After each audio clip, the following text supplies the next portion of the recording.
કરામતનું સ્વામિનારાયણ હરે સંવત 1884 આષાઢ વદી અષ્ટમીને દિવસ સ્વામી શ્રી સહજાનંદજી મહારાજ શ્રી ગઢડા મધ્યે દાદા ખાચરના દરબારમાં પોતાના ઉતારાની મેળીના ગોખને વિશે વિરાજમાન હતા ને સર્વ શ્વેત વસ્ત્ર ધારણ કર્યા હતા અને પોતાના મુખારવિંદની આગળ મુનિ તથા દેશ દેશના હરિભક્તની સભા ભરાઈને બેઠી હતી.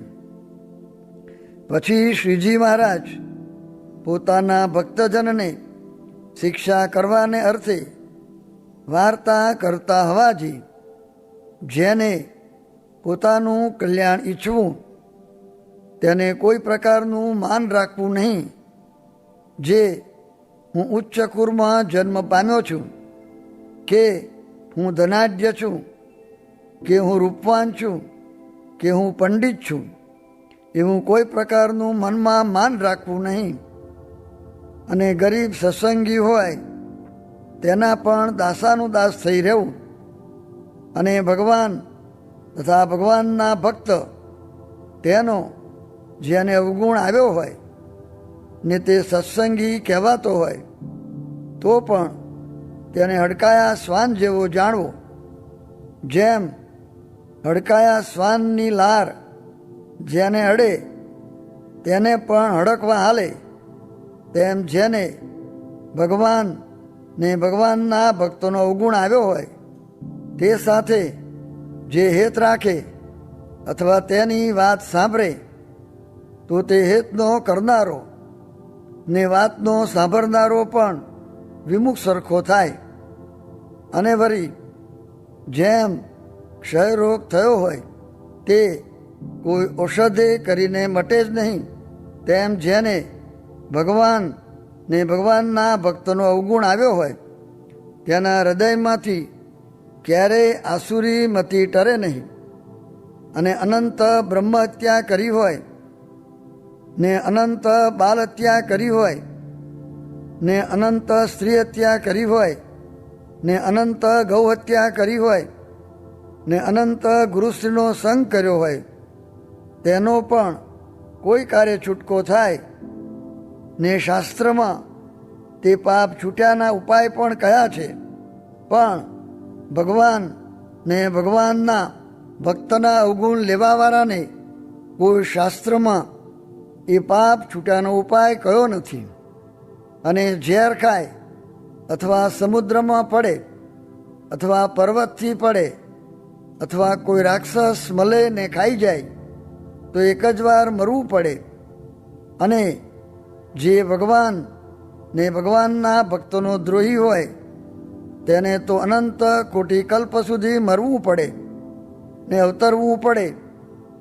અને વળી ગમે તેવો શરીરમાં રોગ થયો હોય ને તેણે કરીને શરીર પડે અથવા કોઈ શત્રુ મળે ને શરીરનો નાશ કરી નાખે, પણ જીવનો નાશ થતો નથી. અને ભગવાન અને ભગવાનના ભક્તનો દ્રોહ કર્યાથી તો જીવનો પણ નાશ થઈ જાય છે. ત્યારે કોઈ કહેશે છે જીવનો નાશ કેમ થતો હશે? તો ત્યાં દ્રષ્ટાંત જેમ હિજડો હોય તે પુરુષ પણ ન કહેવાય ને સ્ત્રી પણ ન કહેવાય, એ તો કેવળ રૂંદલ કહેવાય. તેમ જે ભગવાન ને ભગવાનના ભક્તના દ્રોહનો કરનારો હોય તેનો જીવ પણ એવો નકારો થઈ જાય જે કોઈ દિવસ પોતાના કલ્યાણના ઉપાયને કરી શકે નહીં. માટે એનો જીવ નાશ થઈ ગયો જાણવો. એમ જાણીને ભગવાન ને ભગવાનના ભક્તનો દ્રોહ કરવો જ નહીં. અને વળી પોતાના દેહના જે સગા સંબંધી હોય ને તે સત્સંગી હોય તો પણ તેમાં અતિશય હેત રાખવું નહીં. જેમ દૂધ સાકર હોય ને તેમાં સર્પની લાર પડી હોય ને તેનું જે પાન કરે તેના પ્રાણ જાય, તેમ પોતાના દેહના જે સગા સંબંધી હોય ને તે હરિભક્ત હોય તો પણ તેમાં દેહના સંબંધરૂપ સર્પની લાર પડી છે, માટે તેમાં હેતના કરનારાનું જરૂર અકલ્યાણ થાય છે. એમ જાણીને જેને પોતાનું કલ્યાણ ઈચ્છવું હોય તેને દેહના જે સગા સંબંધી હોય તે સાથે હેત રાખવું નહીં. એમ સંસારમાંથી નિષ્ફૃહ થઈને ભગવાનના ચરણારવિંદમાં પ્રીતિ રાખીને ભગવાનનું ભજન કર્યા કરવું. આજે અમે વાત કરી છે તેને જે અંતરમાં રાખે તેને કોઈ રીતે કલ્યાણના માર્ગમાં વિઘ્ન થાય જ નહીં. અને આ જે વાત તે કરામત જેવી છે એમ કહીને શ્રીજી મહારાજે વાર્તાની સમાપ્તિ કરી. ઇતિ વચનામૃતમ.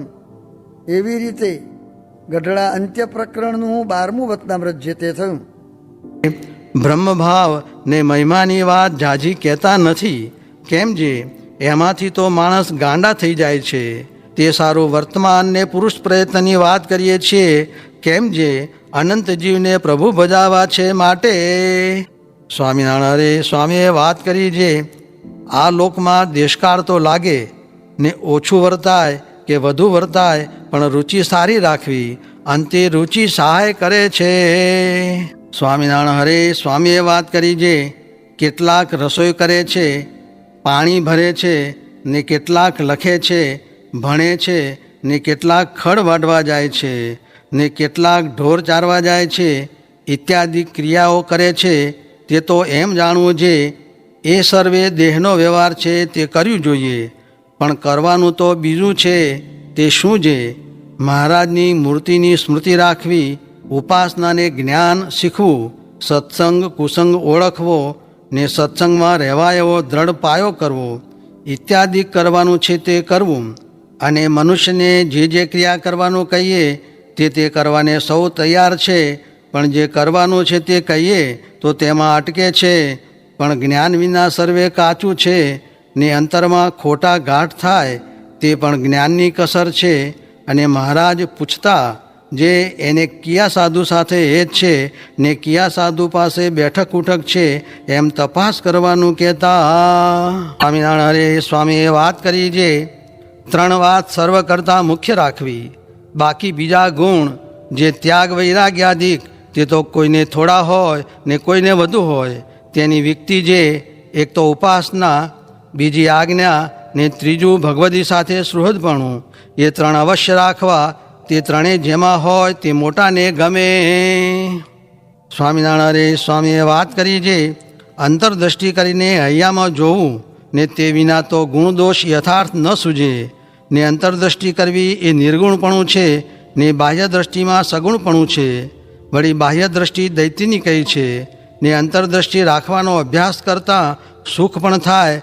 ને જેમ ચકમક ખરે તે ખેરતા દેવતા કળીમાં લાગી જાય છે, એમ કોઈક દિવસ પ્રકાશ થઈ જાય એ સિદ્ધાંત છે. સ્વામિનારાયણ હરે સ્વામીએ વાત કરી જે વાસના છે તે જઠરાગ્નિથી બળતી નથી, બાહ્ય અગ્નિથી બળતી નથી, પ્રલયકાળના અગ્નિથી બળતી નથી. જેમ પૃથ્વીમાં બીજ છે તે અગ્નિ લાગે છે તો પણ બળતા નથી, પાછા ઉગે છે. ને તે બીજને તાવડીમાં શેકીએ તો ઉગે નહીં. તેમ વાસના બીજા અગ્નિથી બળતી નથી, પણ જ્ઞાનરૂપ અગ્નિથી બળે છે. તે જ્ઞાનરૂપ અગ્નિ તે શું છે? ભગવાનની ઉપાસના ને ભગવાનની આજ્ઞા. તેથી વાસનાલિંગ કારણ દેહનો નાશ થાય છે, બીજા કોઈ સાધનથી નાશ થતો નથી. ને કેટલી વાસના બળી છે ને કેટલી બાકી છે તે ઉપરથી શુક મુનિની કહેલી વાત કરી છે. આજ્ઞા પડે છે એટલી વાસના બળે છે, ને આજ્ઞામાં તો નિયમ આવ્યા, પણ શિક્ષાપત્રીમાં આજ્ઞા કરી છે તે પ્રમાણે પાળ્યાથી વાસના બળે. તે આજ્ઞા કઈ તો નિજાત્માનમ બ્રહ્મરૂપમ. એ આજ્ઞા પડે તો કારણ દેહનો નાશ થાય છે, પણ શિક્ષાપત્રી બરાબર પડતી નથી તેટલી ખોટ છે ને તેટલું દુઃખ છે. સ્વામિનારાયણ હરે સ્વામીએ વાત કરી છે પ્રહલાદે 10,000 વર્ષ નારાયણ સાથે યુદ્ધ કર્યું પણ જીતાણા નહીં ને નારદને વચને કરીને 6 મહિનામાં ભક્તિ કરીને જીતી લીધા. સ્વામિનારાયણ હરે સ્વામીએ વાત કરી છે. સુરતથી મહારાજ ચાલ્યા તે કીમ નદીમાં ઉતર્યા. ત્યાં ભારે ભારે સુખડા થાળ ભરીને બ્રહ્મચારીએ મૂક્યા. ત્યારે મહારાજ કહે, આપણે ત્યાગીએ આવું ન ખવાય.